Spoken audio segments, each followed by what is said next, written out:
Oh, dali, shout out. Shout out kay Boss Primo, kay Kulukoy. Shout out dyan mga Kulukoy. Kilala po mo yung natrabaho, kain tulog lang. Shout out kay sa Tananda. Kilala kami na babae, kakainin namin sa talon. Shout out. Hello guys, kami pa ay pauwi na. Bumili lang po kami ng napkin. Ng burger.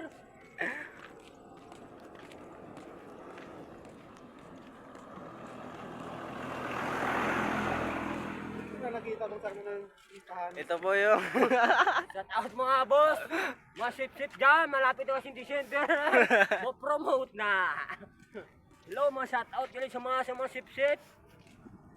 babae. Wala mga asawa dyan, maglalabas na kayo dyan mga sip-sip. Babae. Shout out kayo dyan, nakaupo dyan sa aming mga vlogger. Po dyan. Gago. Wala tuloy ang kausap ko. Nag-email. Shout out pala dyan sa mga sip-sip dyan.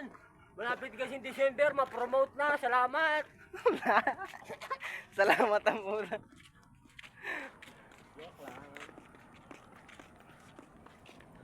Ano talaga yan eh? Naghanap kami ng trabador. Shout out kayo sa mga wala trabaho dyan. Okay. Hiring mo yun. Mahiring. Kakaunti na lang amon, di mga trabador. Hiring daw kami guys. Hiring kami dito lahat. Bab- Ngayon ang trabaho, pumunta na kayo dito sa Compsipson. Babae only. 5. Ay, hindi ka na. Babae yun. Wala trabaho, pumunta na kayo sa San Timon. Para